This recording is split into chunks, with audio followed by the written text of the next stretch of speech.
Allow me to introduce myself. My name is Heather Gillis. I am a graduate student here at UNI and pursuing my Master of Music degree in piano performance and pedagogy. I accompany students in the School of Music, as well as facilitate undergraduate group piano classes. I also teach private piano lessons at the UNI Community Music School. Some of this information may come as new to some in the room or not, depending on if anyone here is an anime fan, or more likely if you have piano students who are anime fans. I recently taught a middle school student who immediately brought to me his interest in anime music. I immediately took to the internet, and my search yielded few results comparatively, as the best I was able to offer Hudson was piano music by a living Japanese composer. So this was a nice alternative that Hudson was excited about. However, as a teacher, I still felt that something was lacking because I could not quite tap into Hudson's interest in anime music. So I hope that the resources offered in this presentation will be helpful for your piano studios and students' interest. So I'm so pleased to share this research with you, which has really been a highlight of my graduate research so far. While I have been taking a look into the world of anime music, I have gained a perspective of some benefits that it can offer both to piano students and teachers alike. So the 3 points here offer a framework that I have gained for conducting my research, which includes musical reception. And this is an idea of how accessible a music is to the general public. And as a way of saying that popular and film music increase a music reception among the general public. Musical hybridity refers to a blend of musical genres. What may be a strictly classical genre can be, in fact, combined with other genres to create greater accessibility. And lastly, the expansion of the musical canon. In other words, the classical canon. So this is the idea that we have a body of literature that makes up standard repertoire, by which many students and teachers adhere to in their formal instruction. We still maintain this in our formal instruction. However, I have observed many educators, like myself, exhibiting a desire to expand the classical canon outside the realm of our great European composers of past centuries, to include modern day composers, composers of diverse backgrounds, and musics of other genres. This presentation will offer an overview of anime in pop culture and in academic research. With this, I will also include a summary of my own research in anime. And in the second portion, which will perhaps be my favorite part to present, I will offer anime music arranged for elementary through advanced levels. Anime in pop culture has become an increasingly visible subject. It became popular in Japan first in the 1960s. Anime is a entertainment media form, a film animation media. There was film animation in Japan prior to the 1960s. However, it was in this decade which marked a shift in the unique presence of anime as an entertainment media. In the decades following, anime has grown in its popularity in Japan and around the globe. A researcher, Jonathan Clements, has observed that it has grown in its position in global visual culture, meaning that around the world we can see visibility of anime. For example, some in the room may have noticed anime visible on popular streaming services such as Netflix or Hulu, or if there are any anime fans in the room, they may know about Crunchyroll, which is an anime streaming service, and that has become accessible to anyone here. Most recently, anime has also come to the cinema. In the last year, you can see anime in a movie theater. The anime media mix, as defined by researcher Mark Steinberg, is a framework to explore the role of anime in its history and its presence in modern culture. The term media mix refers to a convergence of various media in terms of capitalism. So, as a cross of a capitalistic venture, various media can help to make up a structure of both revenue and presence in a culture, and feed into the interests and the consumption of that media within the popular culture. So anime is, if you start to look into it, an idea of a kind of really large structure of entertainment media that can be accessed around the world. The majority of anime actually originates from manga series. So this is the comic series, kind of like a comic book that we have here. And Japanese manga artists take this job very seriously because fans will be loyal to a series over decades, actually. Some manga began decades ago when a fan was a child, and they have sustained their fandom of that series into their adulthood. So it's this kind of interest and fandom in anime that offers an application to music.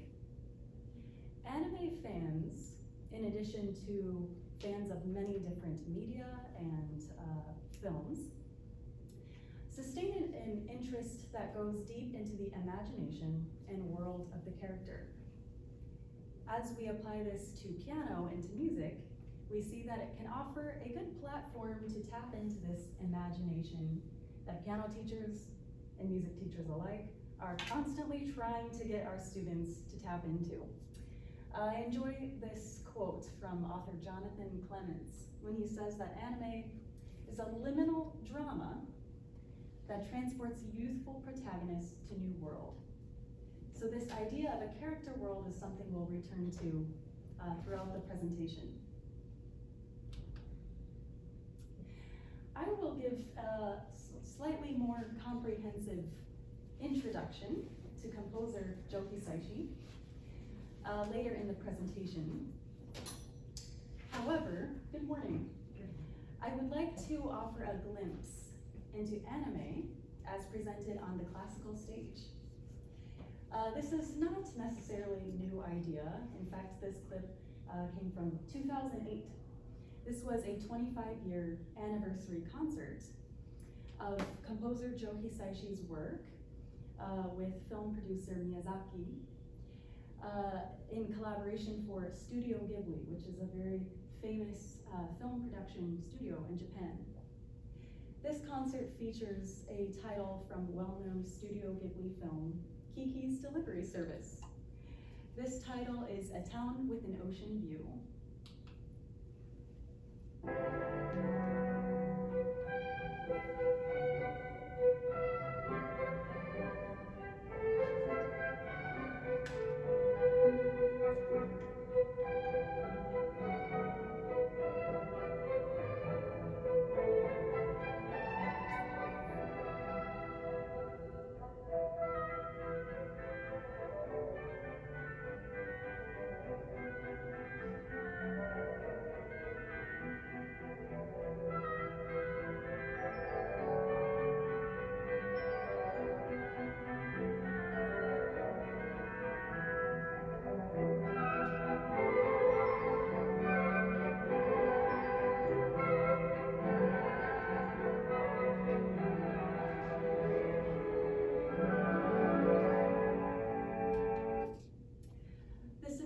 Concert offers a really imaginative view of anime music, but I appreciate this clip in particular because the screen production offers so much of the world of the character and is something that Americans have also liked to entertain on the classical stage.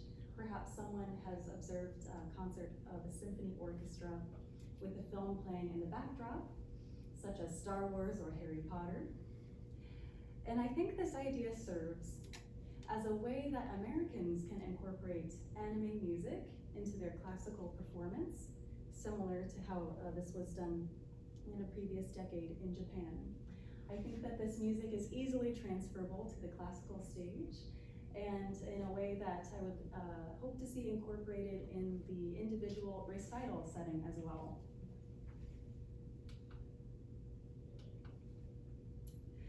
Anime in academic research is a growing body of information, especially in the past few decades.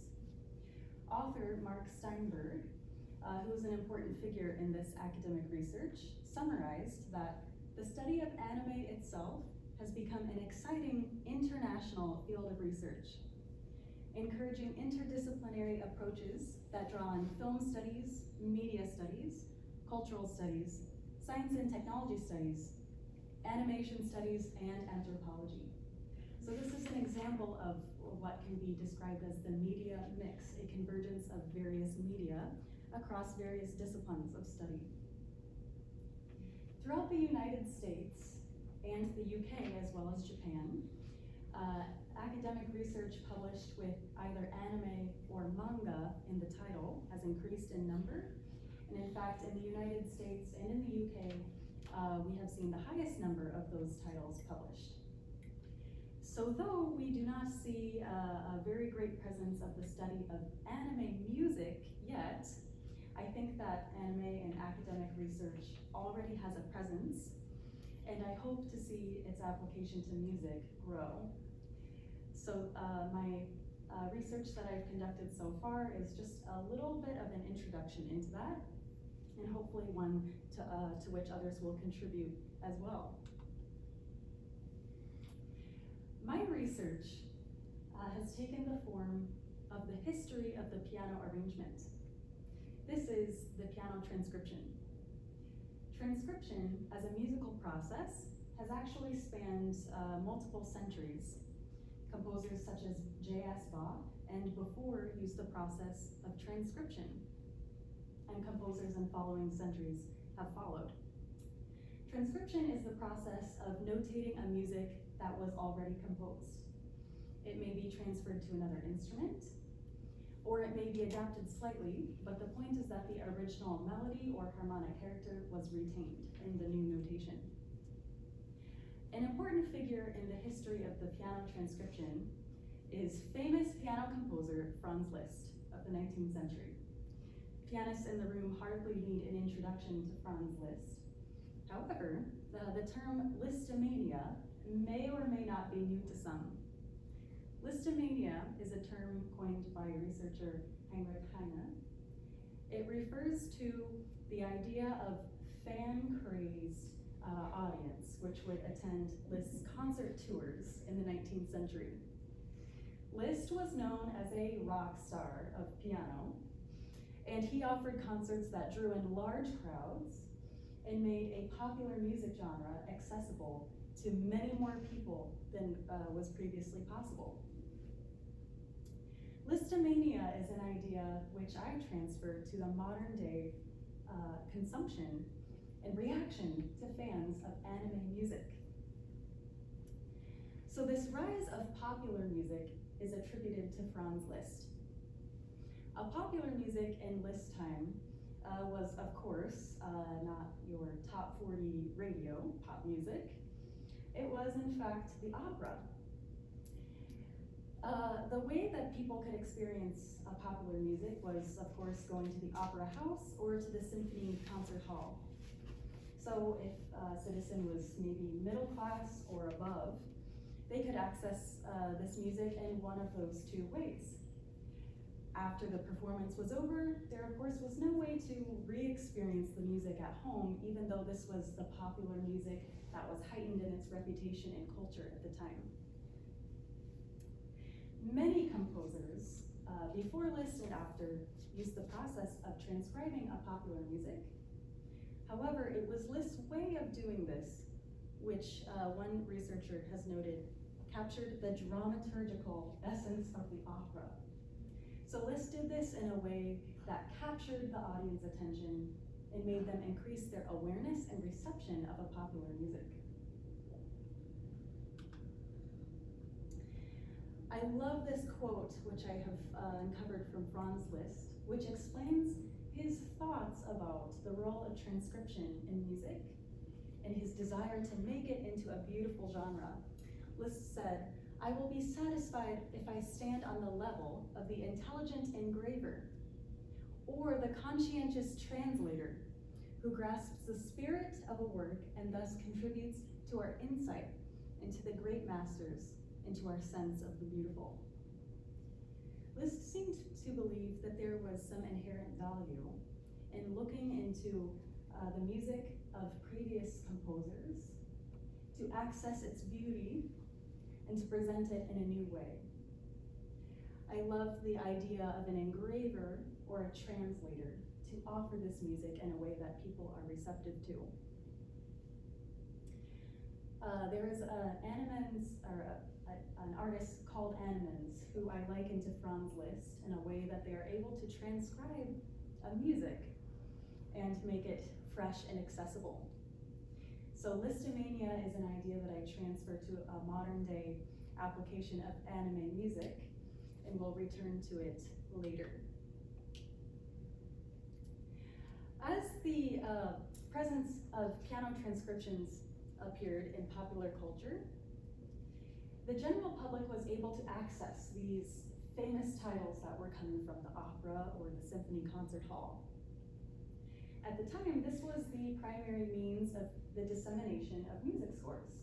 Of course, the entire score for films, or not films, but opera and symphony, were not accessible or available. However, the transcription of those titles did become accessible. So this became a form both of music performance and of personal entertainment in the average public. So you can envision the domestic parlor with a pianoforte and with the ladies and gentlemen gathering around to play the latest aria from an opera. And overall, as the public consumed this form of music, historically this contributed to the success of the symphony and the opera. Where before, only those concert goers would have known these titles, experienced them, and could recall them orally from memory. Now the general public can reproduce them. It is the idea of reproducing the music that I think is especially attractive to fans. A fan wants to re-experience the object of their fandom. So this idea that a fan of music or of anime can re-experience the symphony or the opera or the anime series helps to increase the level of consumption, and perhaps is a reason why we see it increasingly popular in our culture today. I have identified a particular, a particular benefit for pianists as I have explored that history of the piano transcription. It was the amateur pianists that I was talking about playing the music in their parlor at home, which offered a way of advancing their place in a society and in their reputation musically. Before, the amateur pianist utilized this education and experience as a way of social status, especially for women who wanted to secure an eligible place in society. However, it was unlikely that that would have amounted to any kind of revenue or reputation because you just exercised this in a domestic setting or small social group. But now, in a social group, a pianist could offer a music that was valued in the culture for it being part of the popular culture. And broadly, the amateur pianist increased in their presence with a heightened reputation.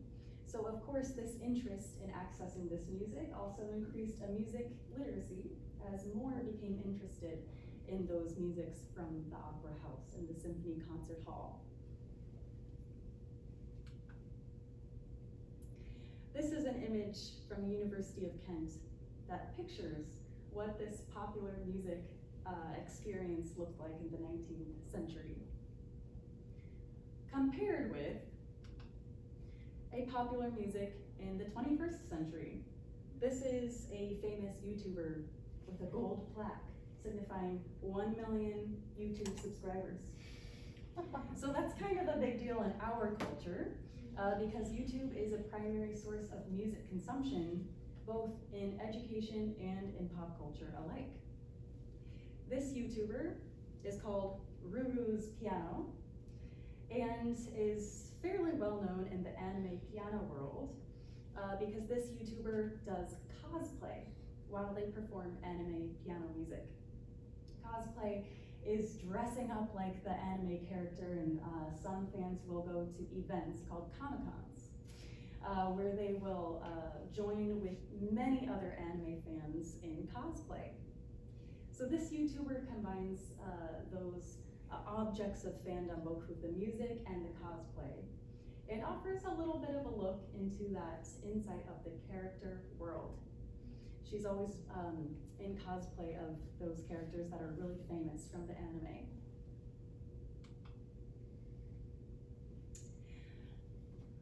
There was a shift in the 20th century in terms of popular music, which I think is important into our look into anime in the 21st century. Eventually, the piano transcription in its access decreased as concert goers to the symphony concert hall or to the opera house decreased as those musics became less in popular culture and became replaced by technological advancement. Eventually, those musics could be recorded and people could access them anywhere. However, in the 20th century, particularly in the 1940s, there was a resurgence of the piano transcription because of films and access to the piano transcriptions of those films. And so at this time in our previous century, pianists re-enlivened their interest in the piano transcription. And since the same idea is applied to that of anime music. Meanwhile, in the United States, anime has become increasingly popular. I have mentioned the idea of a character world, which one researcher, Mark Steinberg, refers to as a new sekai. Sekai is the Japanese word for world. Anime fans and musicians alike want to enter into the experience of the music.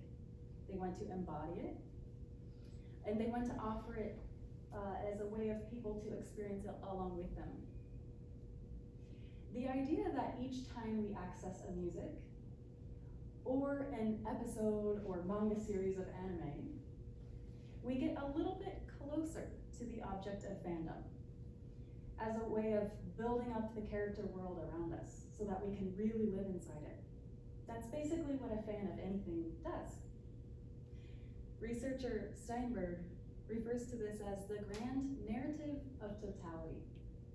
Once you have built up enough of these objects of fandom around you, you can essentially live in the character world.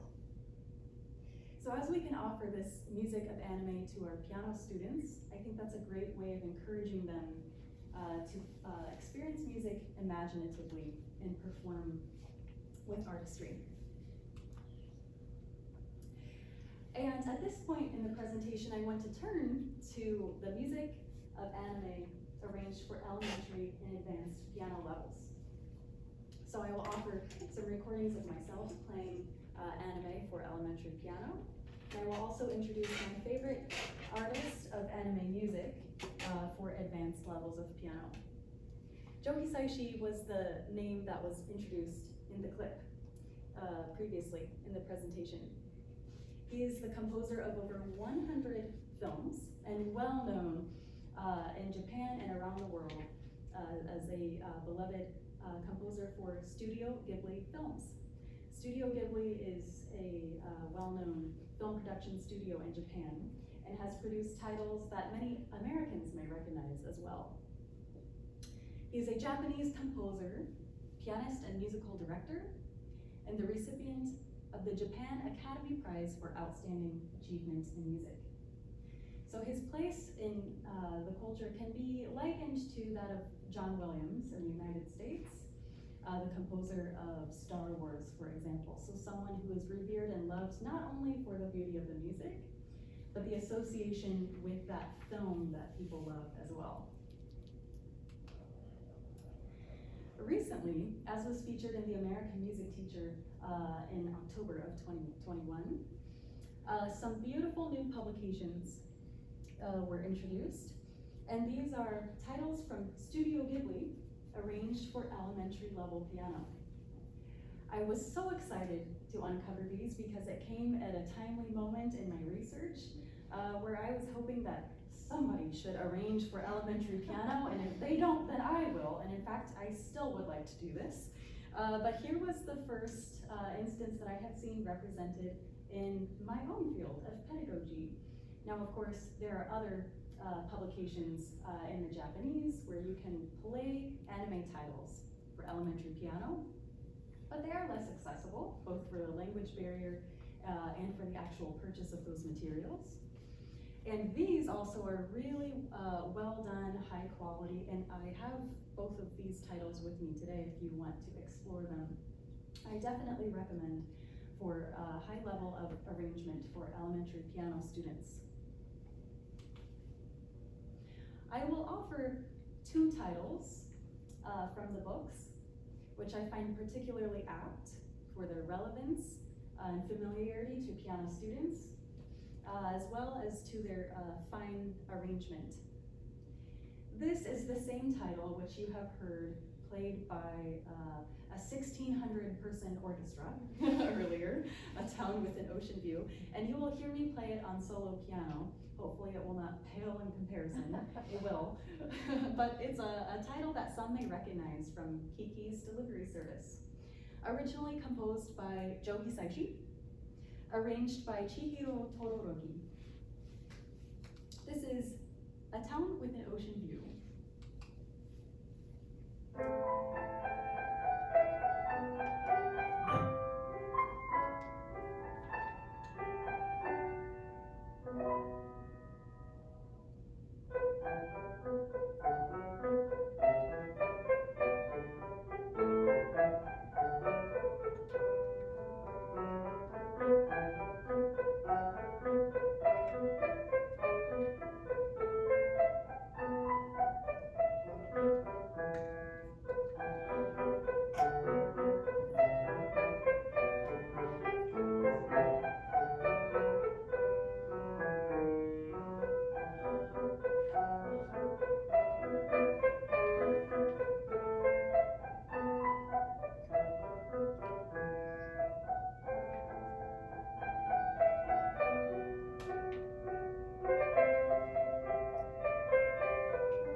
This is a very stylish melody, arranged nicely for an appropriate level of piano, in which the melody is the main focal point and what receives most of the articulation, which the young pianist will focus on.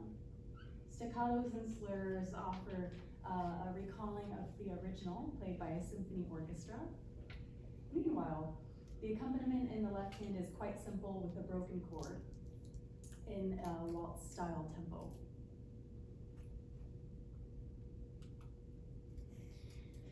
Secondly, a short clip of a title, Merry-Go-Round of Life, from the famous Studio Ghibli film, Howl's Moving Castle. This title, played on elementary piano, will be the same that you will hear represented in advanced level piano in just a moment, so you'll be able to compare the two of those as well. This too is originally composed by Joki Saishi, arranged by Japanese pianist Yoshihiro Kawaura. And once again, in this level, the piano student is invited to explore the artistry and musicality through imagery and through interpretation. This title offers an introduction in one tempo, in which they will lead into the famous melody in a new tempo. So the young pianist has to be able to anticipate a musical line and prepare for it in order to set up a melody with some intention. This is me playing Merry-Go-Round of Life by Joki Saishi.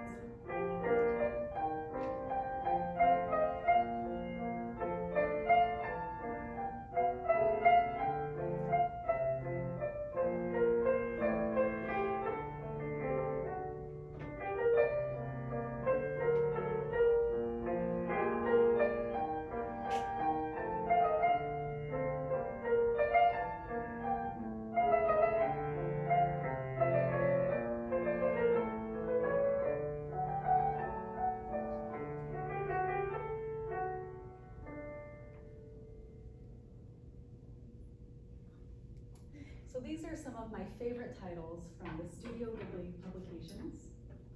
And now I will allow us to compare to an advanced level of piano arrangement. This figure is very popular in the world of anime piano. German-Chinese pianist Mike Goh is formally known as Animens. Animens is a Steinway artist, as well as a classically trained pianist. He is also an arranger and composer. Animens describes his experience in music as primarily classical.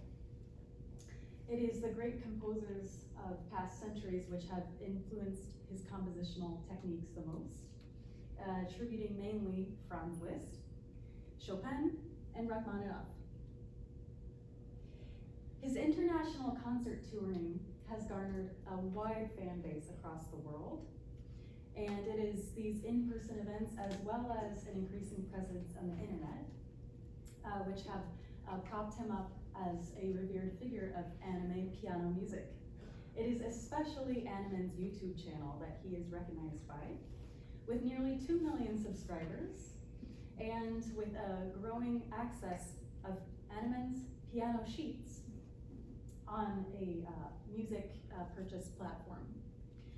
Animens has a vision for the future of anime music: to make anime music into classic music, which will be appreciated in 200 years and beyond.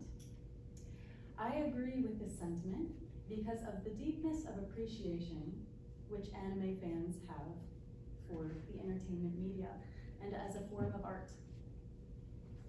And so it is this kind of upholding of an art form that allows us to envision a future for what it will become in our popular culture here, and particularly for a music teacher, what it will become for interested young musicians, especially young musicians who are piano enthusiasts because of anime music, but haven't yet come to the piano.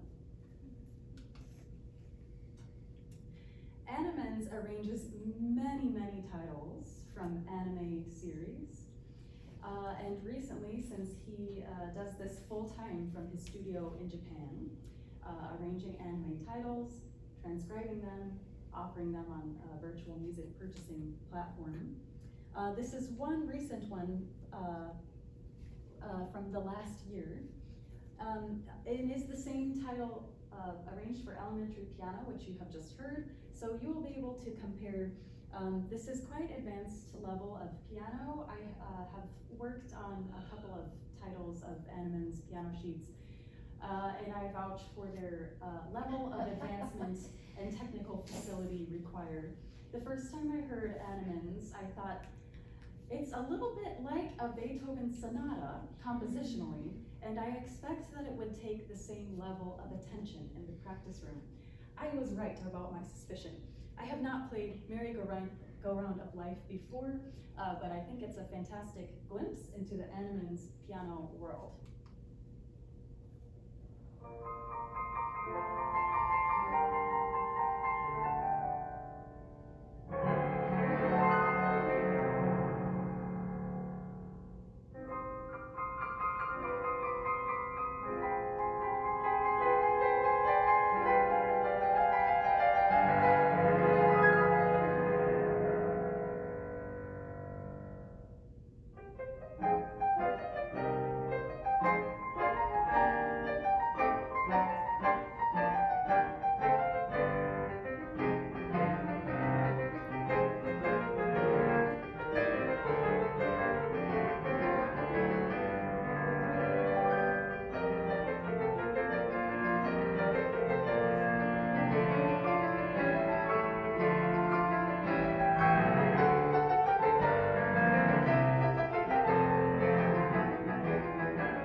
Just so many good titles from Animens.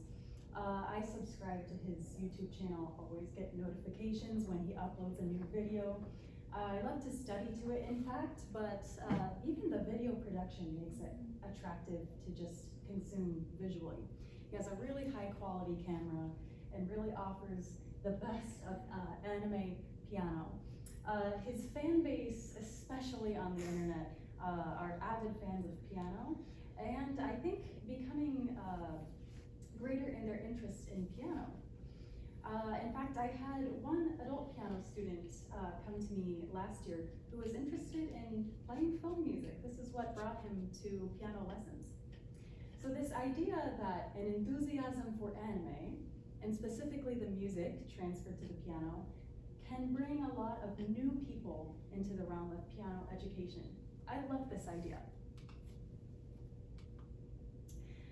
My Music Sheet is the platform on which Animens offers music for purchase.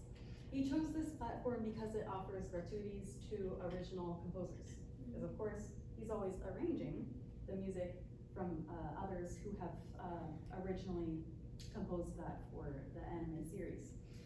So those may be rock groups, they may be individual artists, they may be a whole orchestra.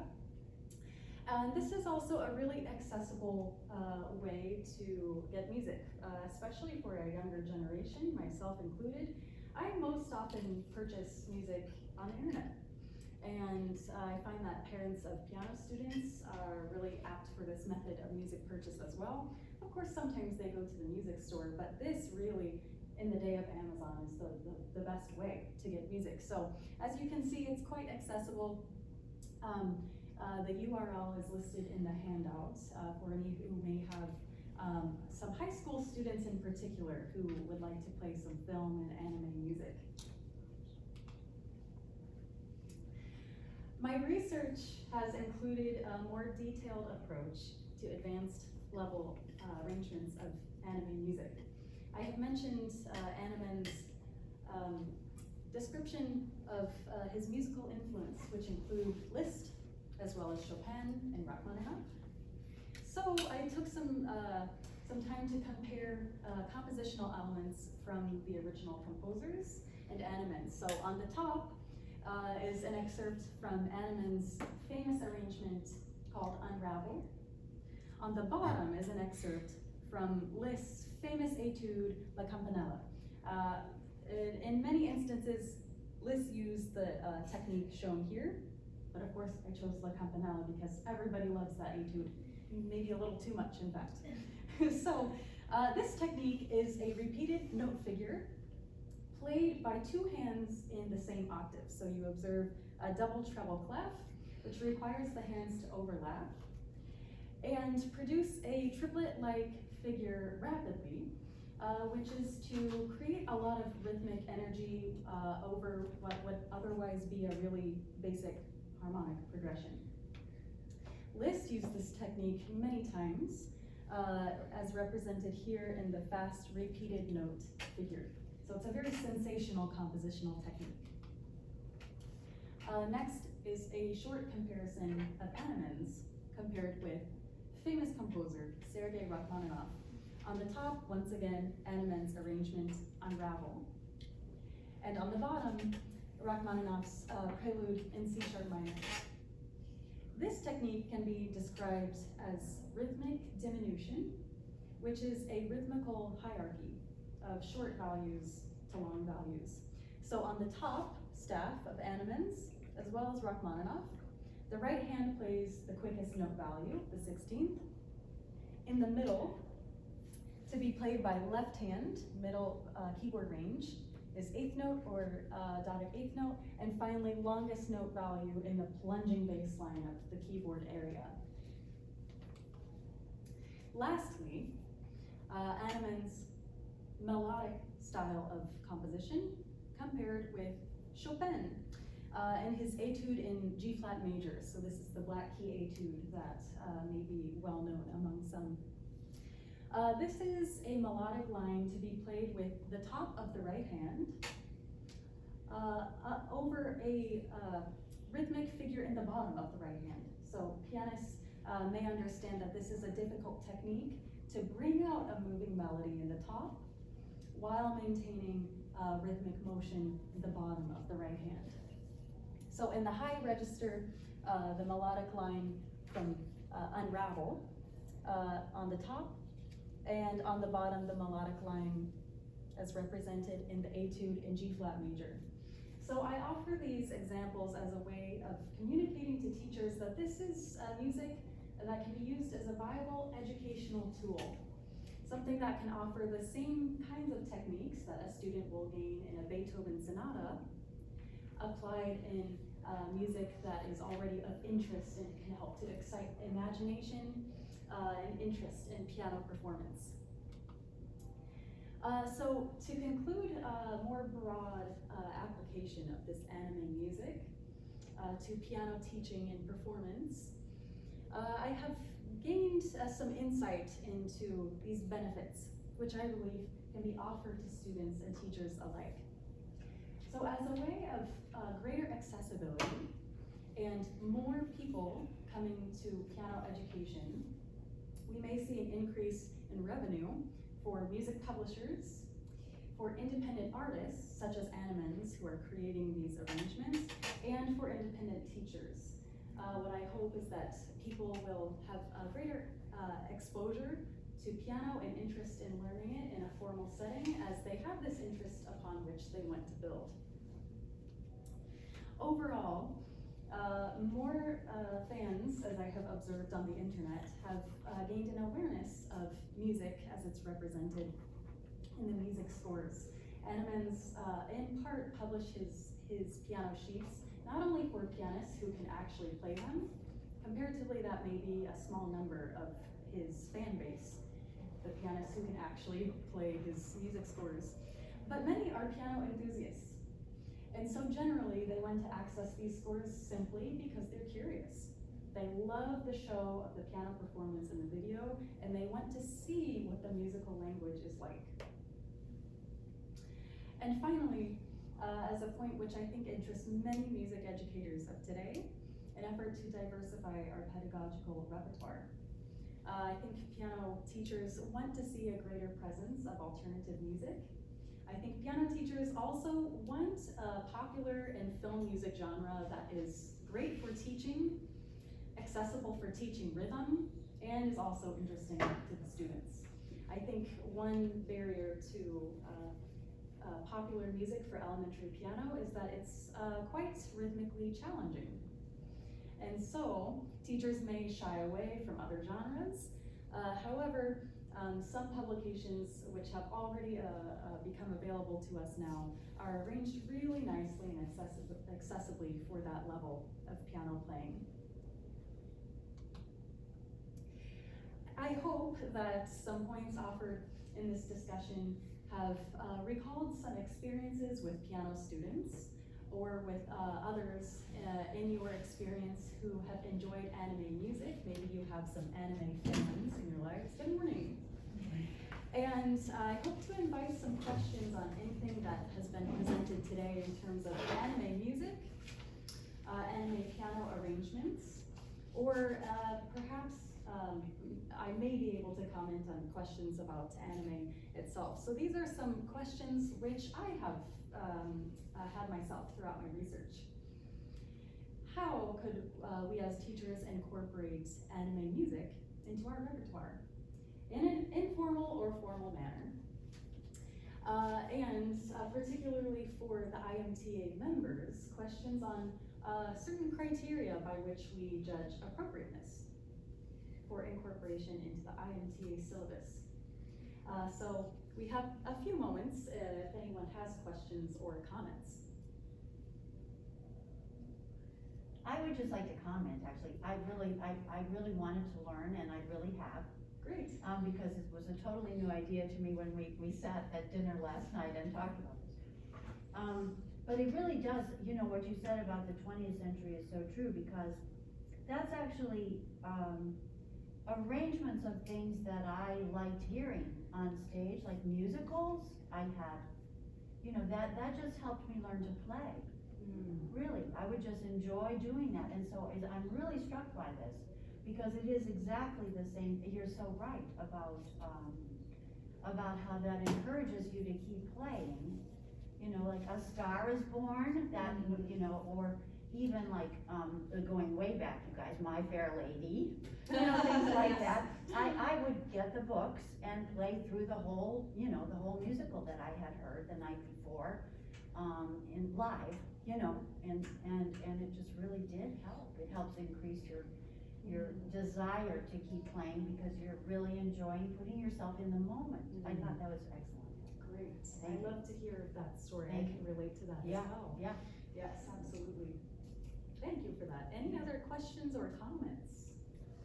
I think the bottom question that you raised about including these in syllabi, whether it's IMTA or some other organization or whatever, there has, as you mentioned, been this long tradition of incorporating lists, or whether it's Bartok transcriptions of Romanian folk songs, or, you know, these transcriptions by these famous dead people. And there has been very little interest in including transcriptions at all Yes, beyond really post Bartok. There are like no transcriptions on anything, and I find that unfortunate, and I don't know exactly what the solution is, because it isn't just here, it isn't just one organization, it's a pretty broad thing that we validate these, you know, these older transcriptions, by no means all of them. There's all the throwaway 4 and 8 hand versions of Beethoven symphonies that aren't famous, that no one is pulling out. But how do we get that? Because I mean, I'm using this music with my students a lot. This is video game music, and it becomes something that they really want to do, but trying to add it on. So then it becomes a summer project because they aren't memorizing, you know. And I would much rather. I mean, I personally would much rather whatever they're playing, if it's teaching whatever skill that they need to be learning next, to be able to be part of what they're presenting in public, whatever context that is. Also great thoughts. I think one that a lot of piano teachers specifically can relate to. Yeah, I mean, you think of how many arrangements there are of Les Adieux. Yep. Or Schubert songs. And I'm sorry to say, Perry, I maybe have been one of those people that downplayed arrangements. Because I didn't consider them valid. They were not original works. They were just transcribed original works. But my mind is opened up a little bit. I mean, totally opened up to this idea that it's valuable, because it keeps the interest going. That's right. And that in itself is worth an enormous amount. Well said.